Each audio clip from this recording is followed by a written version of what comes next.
A gripping true story from the Middle Ages and a unique horror film are on the big screen this weekend. Here to review The Last Duel and Lamb, film critic Chuck Kaplinski. Hey, Chuck. How are we doing? Great. Good.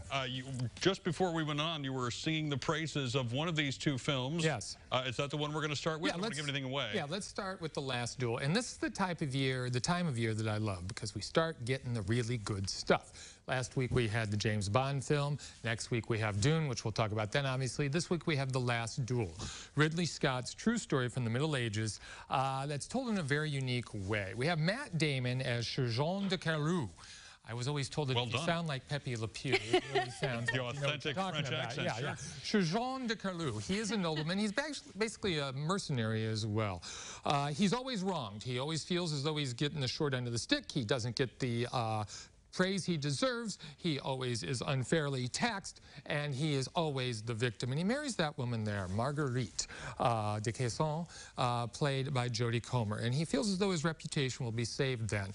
However, when he goes away to war and comes back about 6 months later, she tells him something awful, that she has been raped by his best friend, played there by Adam Driver, Jacques Legris.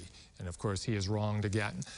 Now, that's the story according to Mr. Carlou, and that's the first thing we see in the movie. The first 40 minutes is his version of this story, and then the film switches to the version of this story by Jacques Legris, the Adam Driver character. We see the same thing, but from different eyes. We pick up certain details that weren't there before.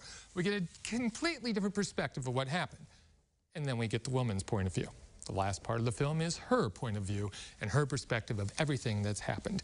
It may sound boring going over the same territory 3 times. I cannot tell you how invigorating it is because the little changes that happen just make you rethink everything that you've seen before. And talk about a Me Too film. Saving her story for the end is, of course, the obvious thing to do. And what's interesting about this is that the screenplay was written by Ben Affleck and Matt Damon, the first 2 parts, and they brought in independent filmmaker Nicole Helferger to do the female part. Very smart, gives the whole film validity, and I'm telling you, The Last Duel, which is the last sanctioned duel in French government history in the 1360s, it's something. Once they really get down to it, you're going to leave very, very rattled. One of the best films of the year. Wow. Very intrigued by how they put that together. It is really smart. Wow. I'm sure it's not the same thing, but it reminds me a little bit of the sliding doors idea where one thing changes and now you have 2 paths. Right, and Ridley Scott directed Gladiator, Robin, all those, so you know it looks great. Yeah. Okay, we need to get to Lamb. Lamb, and we teased this last week. I reviewed it last week on the morning show. I know you want to know about this, so I'm back to do it here. There you say, Nomi Rapace. She's part of a couple that lives in the remote regions of Iceland, and I guess all of Iceland's pretty remote. And there you see her, they're at a graveyard that's not far from her home. Her and her husband, well, they just kind of hang out, look at the mountains all day, they till the land, they breathe in the cool air, and everything's great. Until this happens. Uh-oh. Yeah, they're working with the sheep one day, and they give birth to a little lamb, and the lamb's different. It's different from the other lambs. So much so that they decide to start treating it like a child. They tuck it in bed at night in a crib that happens to be in the room. They bottle feed it. They rock it to sleep. They raise it as though it is their own child. And the mother lamb doesn't really like that, and she's got some big problems with this. And the cat that you saw there, she thinks that something's not quite right here either. To tell you more would be a shame. And there you see the husband's brother shows up, and he has no idea what to make of this either. He looks confused. Oh, there we go. We're dressed up in the clothes and everything.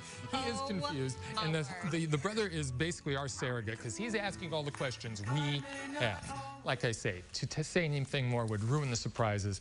This is a thinking person's horror film. I was just going to say, I couldn't tell if it was a comedy or a horror movie or what it was. Okay. I laughed and was repulsed all at the same time. Nice. You have not seen anything like Lamb. Check it out. There's plenty to talk about afterwards. Okay. Wonderful. Okay, winners for Maya and the 3 airing on Netflix. Yes. We've got some winners to Advanced announce. codes for Maya and the 3 airing on Netflix. Natalie Fraser, Marshall Slack, Mary Kimball, Linda Lucic, your winners. And if you're not a winner here, you can be a winner for other things. We're giving away tickets to see Dune, as well as DVDs for The Protégé starring Maggie Q. Go to our website, go to our Facebook page to find out how to enter. All right, well, what he said. Yes, you took on our entire tab. I'm sorry. They got great stuff on their newsletter and Facebook, and we'll connect you at CILiving.tv.